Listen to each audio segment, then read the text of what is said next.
আজকে আমরা এখন যে ট্রেনিং সেশনটা আজকে আমরা অ্যারেঞ্জ করেছি এটা হচ্ছে মূলত টেস্টকুর একটা রিকোয়ারমেন্ট।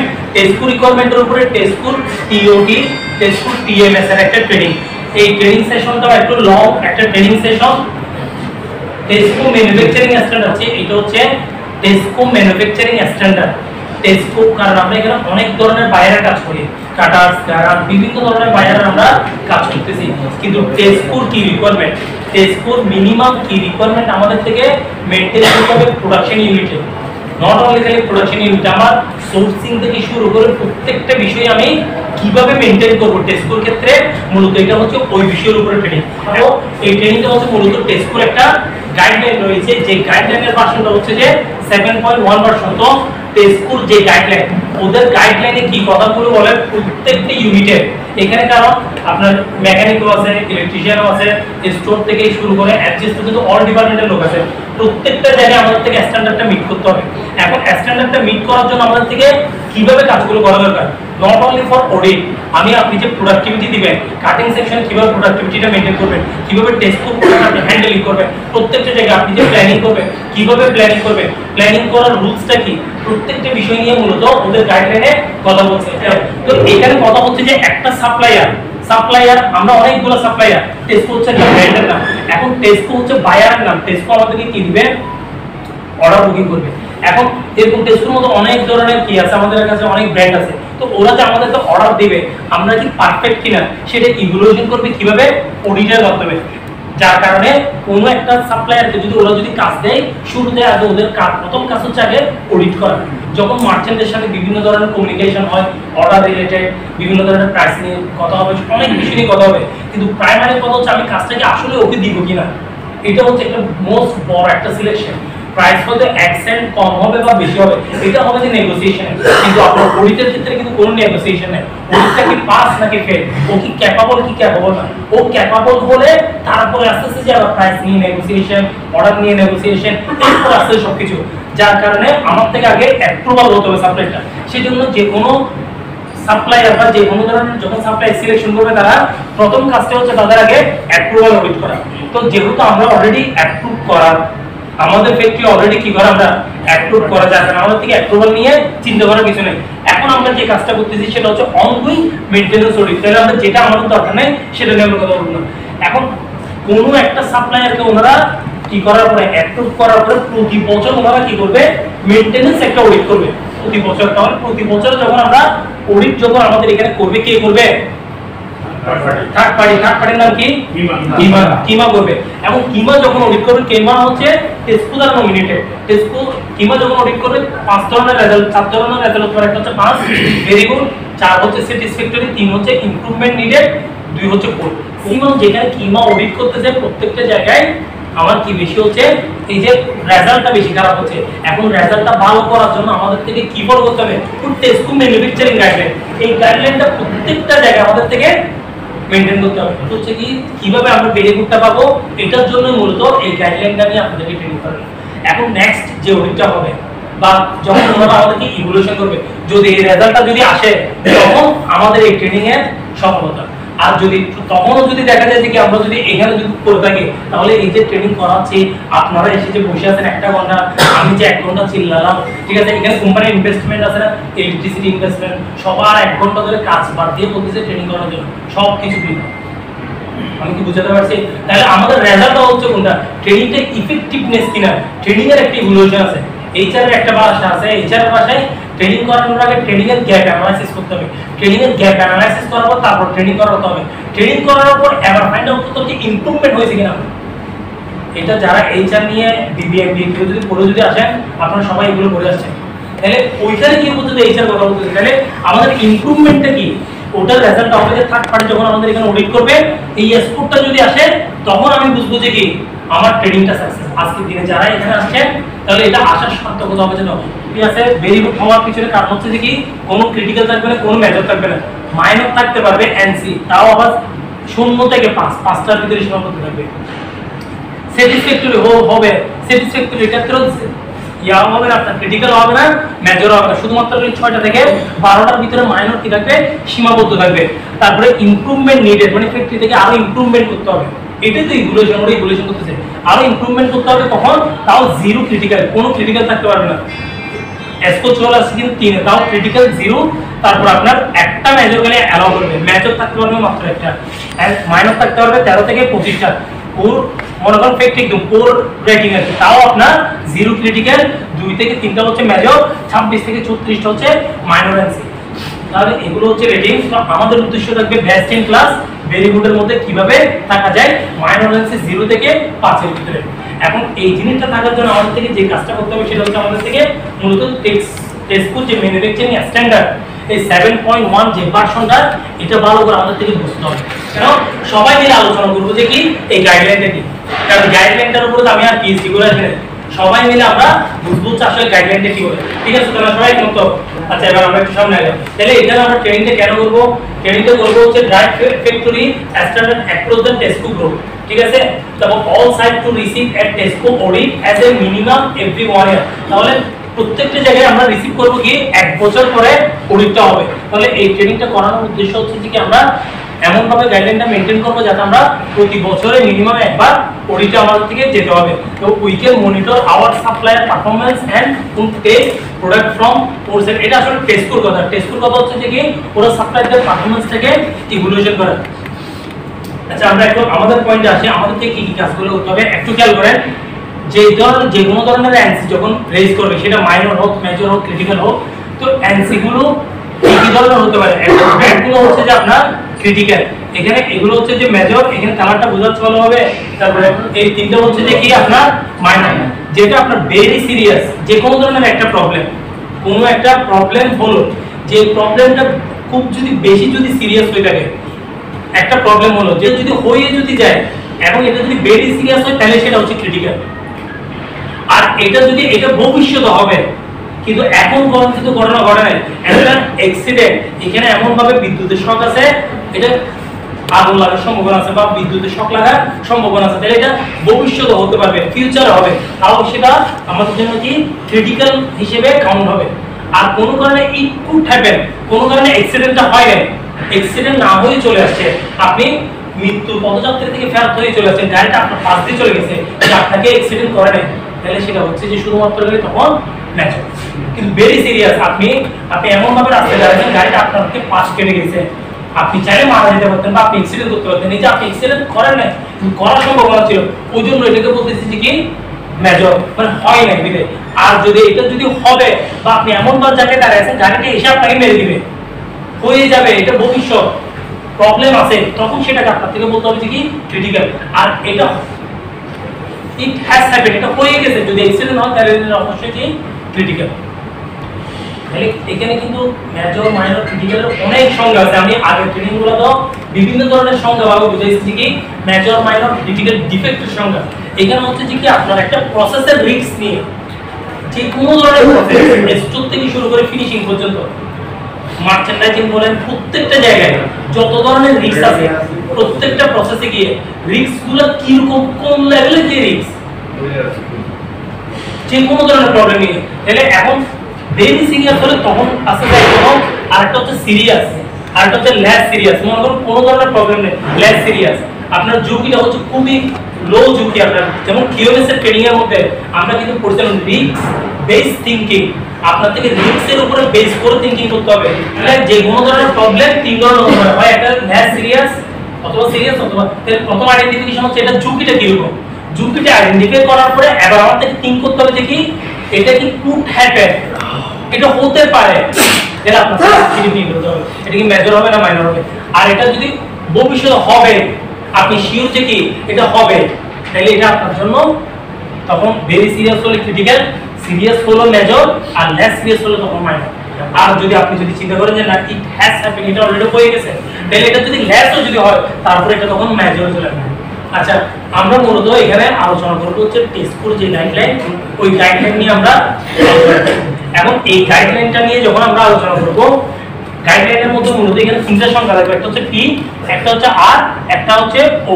এখানে পি বলতে বোঝানো হচ্ছে যে কি যেই রিকোয়ারমেন্টটা টেস্টকু দিবে ওই রিকোয়ারমেন্টের আপনার থেকে পলিসি এবং প্রসিডিউর থাকতে হবে। এই জিনিসটা আপনাদেরকে আমি যাদের মেল আছে পার্সোনাল মেল দিয়ে দেব। আর যাদের মেল নেয় তাদেরকে সবাইকে হোয়াটসঅ্যাপে দিন পুরোটা, ঠিক আছে? যাদের মেল আছে মেলে দিয়ে দিব, যাদের মেল নেয় তাদেরকে হোয়াটসঅ্যাপে দিয়ে দিব। আচ্ছা, তাহলে পি তে আমি বোঝাবো কি, তাহলে এটা কি হতে হবে, ডকুমেন্টেড পলিসি প্রসিডিউর থাকতে হবে। আর বলতে বোঝানো হবে যে কি, যে রিকোয়ারমেন্টটা থাকবে ওই রিকোয়ারমেন্ট অনুযায়ী আপনার থেকে রেকর্ড মেইনটেইন করতে হবে। যেমন 70 একটা প্রসেস, 70 প্রসেসে আপনার থেকে পলিসি প্রসিডিউর রাখতে হবে, আপনার থেকে রেকর্ড মেইনটেইন করতে হবে। আপনি যে 70 প্রসেসে রেকর্ড থাকবেন, রেকর্ড রাখতে হবে। আবার ও বলতে বোঝানো হচ্ছে যে কি, এটা কি থাকবে,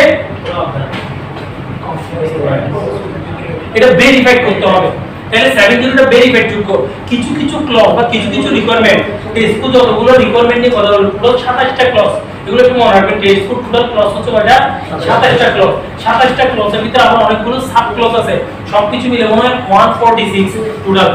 তাহলে এতগুলো ক্লজের যে রিকোয়ারমেন্ট, কিছু কিছু ক্লজের ক্ষেত্রে ওনারা সরাসরি ভেরিফিকেশন করতে হবে, ওদের ক্ষেত্রে ওদের টিক মার্ক থাকবে। আর কোন জায়গায় দেখা যাচ্ছে সরাসরি ভেরিফিকেশন করতে হবে না, শুধুমাত্র করে রেকর্ড মেইনটেইন করতে হবে, সেক্ষেত্রে আর থাকবে। আর যেটাতে আপনার থেকে প্রসিডিউর সহ মেইনটেইন করতে হবে, ওটার মধ্যে আপনার থেকে পি মেনশন থাকবে। ক্লিয়ার? একদম ঠান্ডা ভাবে আমি একদম ক্লিয়ার ভাবে বোঝানোর চেষ্টা করছি। এখানে গাইডলাইনটা দেওয়া আছে। যাই হোক, তাহলে ক্লজ নাম্বার 1, এক নম্বর ক্লজ বলতেছে যে কি লিডারশিপ অ্যাকাউন্টেবিলিটি। এক নম্বর ক্লজ হচ্ছে কি leadership accountability, control and product safety culture. তাহলে ওদের টোটাল 27টা ক্লজ।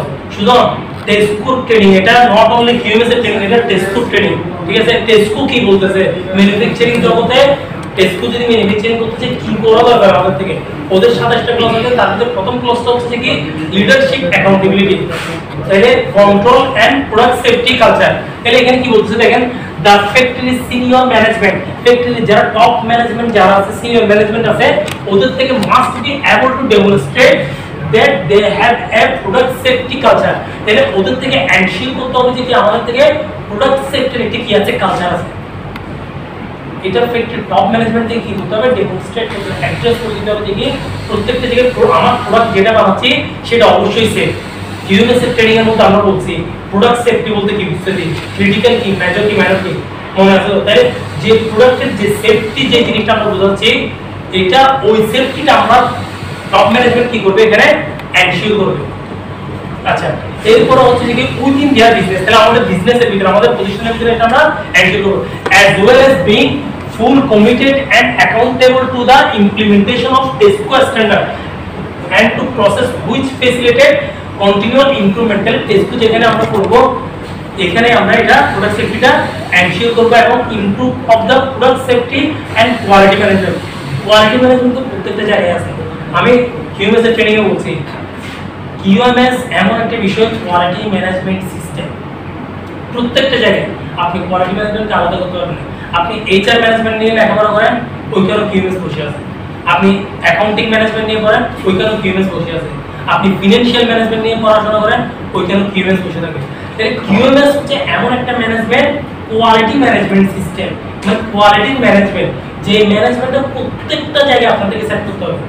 আপনি যে ম্যানেজমেন্টে লেখাপড়া করেন না কেন, যে ম্যানেজমেন্টে আপনি স্টাডি করেন না কেন, প্রত্যেকটা ম্যানেজমেন্টে আপনার থেকে কোয়ালিটি ম্যানেজমেন্টকে রাখতে হবে। পুরো হচ্ছে কি this is the essential and without this commitment the factory will not have the support necessary to deliver safe, legal and quality product for TESCO customer। তো যাই হোক, ওরা তো হচ্ছে বায়ার, ওরা চাইবে হচ্ছে কি আমাদের থেকে সেফ প্রোডাক্ট, লিগাল প্রোডাক্ট এবং কোয়ালিটি প্রোডাক্ট। তো এই জিনিসগুলো কে এনশিওর করবে, সাপ্লায়ার এনশিওর করবে। তো ওদের যে গাইডলাইনের মধ্যে 27টা ক্লজের মধ্যে প্রথম যে ক্লজটা, প্রথম ক্লজের মধ্যে ওদের রিকোয়ারমেন্টটা হচ্ছে মূলত আমাদের থেকে সেফটি প্রোডাক্ট আগে দিতে হবে, এবং এটাকে বলতেছে ওদের কোর পয়েন্ট, কোর ক্লজ, এটা ম্যান্ডেটরি, এটা মানতেই হবে আপনার থেকে। যে প্রোডাক্টটা দিব, প্রোডাক্টটা অবশ্যই কি থাকবে, সেফ থাকবে। ঠিক আছে, যে 1 পয়েন্ট যেটা বললাম, 1 পয়েন্টের মধ্যে অনেকগুলো পয়েন্ট আছে, এগুলো বলতে গেলে অনেক সময় লাগবে। আমরা শুরু দেখাচ্ছি অলরেডি 3টা 15। তো 1 হচ্ছে ক্লজ, এই ক্লজের এখানে তো অনেকগুলো সাব ক্লজ আছে। যেমন 1.1 বলতেছে কি ম্যানেজমেন্ট পলিসি, এখানে বলতেছে কি প্রত্যেকটা জায়গায় আমাদের পলিসি থাকতে হবে, প্রত্যেকটা জায়গায় আমার বিভিন্ন ধরনের পলিসিগুলো থাকতে হবে। এটাকে বলতেছে যে মূলত ম্যানেজমেন্টের পলিসি। এখানে একটা যদি আপনারা যদি পড়ে দেখেন তাহলে বুঝতে পারবেন, the factory must have the documented policy which assures the factory intention consistently produce safe, legal product or a specified quality। তাহলে সেফ কোয়ালিটিটা মেইনটেইন করার জন্য, লিগাল কোয়ালিটিটা মেইনটেইন করার জন্য প্রত্যেকটা জায়গায় আমাদের থেকে ম্যানেজমেন্টের যতগুলো পলিসি, যতগুলো প্রসিডিউর দরকার, প্রত্যেকটা পলিসি আমাদের থেকে কি থাকবে, আপডেট থাকবে বা করা থাকবে। এখন এটা নিয়ে আপনাদের থেকে কাজ করতে, এটা ইউএসএ করতেছে, যেটা ম্যানেজমেন্ট পলিসি নিয়ে। আমরা এবার এর পরেরটাতে যাই। 1.2 যেটাকে বলতে অর্গানাইজেশনাল একটা স্ট্রাকচার। আমার অর্গানাইজেশনাল টোটাল একটা স্ট্রাকচার থাকবে। আমার এটা শুরু হচ্ছে করতে গিয়ে চেয়ারম্যান থেকে, চেয়ারম্যানের পর আসলো গিয়ে এমডি পরে মেইন ডেলিভারি পারসন কে, তারপর হচ্ছে কি জিএম। এই ধরনের একটা অর্গানাইজেশনাল একটা স্ট্রাকচার বাংলাদেশের মধ্যে মনে করেন কি প্রথম ব্যক্তি হচ্ছে কি মহামান্য রাষ্ট্রপতি হচ্ছে কি প্রধান ব্যক্তি, সর্বোচ্চ সম্মানের কি ব্যক্তি, রাষ্ট্রপতির পরে কে তারপর হচ্ছে প্রধানমন্ত্রী। তো এরকম একটা সিকোয়েন্স, যেটাকে বলতেছে কি অর্গানাইজেশনাল একটা স্ট্রাকচার থাকবে। কোন স্ট্রাকচার থাকবে, ওই স্ট্রাকচারটা আমার থেকে রেডি করতে হবে। এটা হচ্ছে অর্গানাইজেশনাল স্ট্রাকচার। আবার কিছু থাকবে ডিপার্টমেন্টাল স্ট্রাকচার। আপনি যে ডিপার্টমেন্টে কাজ করেন, আপনার ডিপার্টমেন্টের মধ্যে টপ রিপোর্টিং বসকে, ওনার পরে কে এভাবে করে যে সিকোয়েন্সটা, ওটা হচ্ছে ডিপার্টমেন্টাল স্ট্রাকচার। আর একটা হচ্ছে ফুল অর্গানাইজেশনাল একটা স্ট্রাকচার থাকবে। তো এটা নিয়ে কাজ কে করতেছে, এটাও কিউএসএ করতেছে, এটাও চলে যাচ্ছে। আচ্ছা, এখানে একটা পয়েন্ট আছে এটা। আচ্ছা, এরপর হচ্ছে ম্যানেজমেন্ট রিভিউ। যত কিছুই করতেছি আমরা, management review must regular review the activities of the code effect of the safety, legality and quality of product supply of Tesco reputation. Tesco বলতেছে যে কি আমার প্রোডাক্টগুলো সেফ, লিগ্যাল ওয়েতে আসলে শিপমেন্ট হচ্ছে কিনা, সমগ্র কোয়ালিটির স্ট্যান্ডার্ড নিয়ে আপনার থেকে কি করতে হবে, একটা ম্যানেজমেন্ট রিভিউ করতে হবে, যেটা ইয়ারলি একবার হলো অন্তত করতে হবে। এটা হচ্ছে টেস্কোর মিনিমাম রিকোয়ারমেন্ট, মানে ম্যানেজমেন্টকে নিয়ে একবার রিভিউ করা, যেটা আমরা প্রতি মাসে ধরি। আমাদের ফ্যাক্টরির মধ্যে বেস্ট প্র্যাকটিস হচ্ছে কি আমরা প্রতি মাসে কি করতেছি, একটা মান্থলি একটা কেপিআই মিটিং, যেটাকে বলতেছি যে কি ম্যানেজমেন্ট রিভিউ মিটিং। যে রিভিউ মিটিং এর মধ্যে আমরা দেখতেছি যে কি আমার কোয়ালিটি স্ট্যান্ডার্ড কতটুকু পেয়েছি, কতটুকু আমার অ্যাসেট স্ট্যান্ডার্ড কতটুকু পাচ্ছি, কতটুকু এফিশিয়েন্সি স্ট্যান্ডার্ড কতটুকু পাচ্ছি, কতটুকু। এরকম অনেক ধরনের অন টাইম ডেলিভারির ক্ষেত্রে বলেন, এই যে মার্চেন্ট যারা আছে সোর্সিং এর ক্ষেত্রে বলেন, সোর্সিং করার কথা ছিল কতদিনের মধ্যে কি মিট করতে পারছে কয়টা, পারে না কয়টা, রিস্ক অ্যানালাইসিস করার কথা ছিল কয়টা, মিটিং করতে পারে না কয়টা, পিবি মিটিং করার কথা ছিল কয়টা, করতে পারে না কয়টা, ডিটেইলস আলোচনা হচ্ছে কোথায়, ওই মিটিং এর মধ্যে, ওই ম্যানেজমেন্ট রিভিউ মিটিং এর মধ্যে। ঠিক আছে, এই স্ট্যান্ডার্ডটা আমরা অলরেডি মিট করতেছি। আপনারা কি বুঝতেছেন? এগুলো কিন্তু আপনাদের অনেক কিছু বিষয় আছে আপনাদের জানার দরকার নেই, তারপরে আপনাদের কিন্তু জানতে পারতেছেন। ট্রেনিং এর বিষয়টা একটু সবাই মিলে আমরা একটু গো থ্রু করতেছি। রিসোর্স আপনারা সবাই জানেন, যারা এখানে ছেলেপেলে আছে, রাসাদের আছে, সিনিয়ররা, ম্যান মেশিন ম্যাটেরিয়াল, এগুলো হচ্ছে আমার রিসোর্স। তাহলে রিসোর্স নিয়ে কি বলতে, the factory must have appropriate human and financial resource. তাহলে এখানে ম্যান মেশিন ম্যাটেরিয়াল নিয়ে না, এখানে ম্যানের ক্ষেত্রে আছে হিউম্যান এবং ফিনান্সিয়াল আমার একটা কি থাকবে, রিসোর্স থাকবে টু প্রোডিউস সেফ এবং legal products at the right quality for test. Financial resource যদি না থাকে, অনেক ফ্যাক্টরি ভালো প্রোডাকশন দিচ্ছে, রমজান মাস আসতেছে না সামনে, বোনাস দিতে পারতেছে না, বোনাস যখন দিতে পারে না, এই শুরু বিভিন্ন ধরনের গ্যাদারিং হচ্ছে, ফ্যাক্টরি বন্ধ হয়ে যাচ্ছে। তাহলে এত ভালো ভালো ফ্যাক্টরি বোনাস দিতে পারতেছে না, কেন বোনাসটা দিতে পারতেছে না? ওদের কাছে ফিনান্সিয়াল ম্যানেজমেন্টটা স্ট্রং না, ওদের ফিনান্সিয়াল ম্যানেজমেন্টটা দুর্বল। কত ইনকাম হচ্ছে, কত সেভ করতে হবে, কিভাবে আমি স্যালারি দিব, এই হিসাবটা ওদের কাছে নেই। এরপর দেখেন ক্যাপাসিটি প্ল্যানিং। এই যে ক্যাপাসিটি প্ল্যানিং, সুযোগ আসছে। আচ্ছা, ক্যাপাসিটি প্ল্যানিং, তাহলে আমার থেকে ক্যাপাসিটিটা প্ল্যানিং করতে হবে, আমার কতটুকু ক্যাপাসিটি টেস্কো লাইনের মধ্যে। তাহলে ক্যাপাসিটির অভাব কি প্ল্যান করতে পারবেন আপনি? না, আপনি প্ল্যানিং থেকে আসছেন না, আমার ক্যাপাসিটি যতটুকু ততটুকু আপনি প্ল্যান করবেন, ক্যাপাসিটির বাইরে প্ল্যান করতে হবে, ক্যাপাসিটির বাইরে প্ল্যান করতে হবে। এখানে কিন্তু ওই রিকোয়ারমেন্টের কথা বলতেছি যে কি আপনার ক্যাপাসিটি কতটুকু, আপনাদের ক্যাপাসিটি অ্যানালাইসিস করতে হবে। আমার টেস্কো প্রোডাকশনের পিসেস কতটুকু, ক্যাপাসিটি আছে কতটুকু, ওই অনুযায়ী ওই হিসেবে করে অন টাইম ডেলিভারি মিট করার জন্য মূলত ক্যাপাসিটি দিতে হবে। বাংলাদেশের একটা কমন সমস্যা, যেটা ফুল বাংলাদেশ, আমি খালি আমাদের ব্যক্তিগত বলছিলাম, বাংলাদেশের একটা কমন সমস্যা হচ্ছে আমাদের যতগুলো বায়ার আছে, ঠিক আছে, যতগুলো বায়ার আছে সবাই একটা ভয় পায় হচ্ছে যে কি কম টাকায় আমাদের এখানে প্রোডাকশন করতে পারছে, সবকিছু ঠিক আছে, ওরা ভয় পাচ্ছে আসলে কি আমি গুডসটা অন টাইমে পাবো কিনা, ওইটা একটা কনফিউশন থাকে। ম্যাক্সিমাম বায়াররা বাংলাদেশে না আসার পিছনে যে লিকেজ গুলো আছে, যেগুলো নিয়ে অ্যানালাইসিস করতে শুধু একটু খেয়াল করবে, যে লিকেজ গুলো আছে এগুলো নিয়ে যারা অ্যানালাইসিস করতে বই কিতাবের মধ্যে একটা কথা লেখা হচ্ছে কি ওরা অন টাইম ডেলিভারির জন্য খুবই হতাশাগ্রস্ত, আসলে পাবে কিনা। কারণ ফ্যাক্টরি ভালো, ফ্যাক্টরি বানাচ্ছে, কিন্তু আমার পলিটিক্যাল ইস্যু, সবকিছু মিলে আসলে কি গ্রুপটা যে যেটা বলতেছে কিনা অ্যাবস্ট্রাক্ট থাকতে পারে, অবরোধ থাকতে পারে, পলিটিক্যাল ইস্যু থাকতে পারে, এনভায়রনমেন্টাল সমস্যা থাকতে পারে, ক্লাইমেটের সমস্যা থাকতে পারে, সবকিছু মিলে আসলে কি আমি গ্রুপটা পাচ্ছি কিনা অনলাইনে সব কিছু কিন্তু ডিপেন্ড করে। সেজন্য অন টাইম ডেলিভারিটা অনেক বড় একটা ইম্পর্টেন্ট বিষয়। আর এই অন টাইম ডেলিভারিটা অনেকটা ইফেক্টেড হচ্ছে আপনার ক্যাপাসিটি প্ল্যানিং এর উপরে ডিপেন্ড করে। তাহলে এটা সবাই জানেন প্ল্যানিং ডিপার্টমেন্ট এই ব্যাপারে অনেক সোচ্চার, ওনারা ওই হিসেবে করে প্ল্যানিং করতেছে। The factory must have planned and review the own performance in meeting peak production within the existing capacity, balancing production process to avoid bottleneck. এখানে আরো ডিটেইলস কিন্তু কথা আসছে। এই যে মনে করেন আইদের ক্ষেত্রে bottleneck থাকতেছে, তাহলে bottleneck থাকতে পারবে না। এমন ভাবে প্রোডাকশন আপনি ব্যালেন্সিং করবেন যাতে bottleneck থাকতে পারবে না। এখন bottleneck যদি থাকে, ও যদি ছবি তুলে আপনি বলতে পারবেন না যে কি এটা এনসি হবে না, এটা কিন্তু তখন এনসি হয়ে যাচ্ছে, কারণ ওর রিকোয়ারমেন্টের মধ্যে দেওয়া আছে আপনি বোটলনেক থাকবে না। এখন বোটলনেক আছে কেন? নিশ্চয়ই ক্যাপাসিটি সমস্যা। ক্যাপাসিটি সমস্যা কেন? আপনার ব্যালেন্সিং হয় ঠিক মতো, ব্যালেন্সিং হয় ঠিক মতো কেন? আই নেগলেন্সি ছিল, একটা না একটা তখন রিলেটেড। আপনাকে কিন্তু আমরা ওল্ড করলে কিন্তু এভাবে কিন্তু ধরতে পারতেছি, কিন্তু এইটাই কিন্তু আমাদের এখন প্রসিডিউর। মিলন ভাই ঠিক আছে বুঝতেছেন?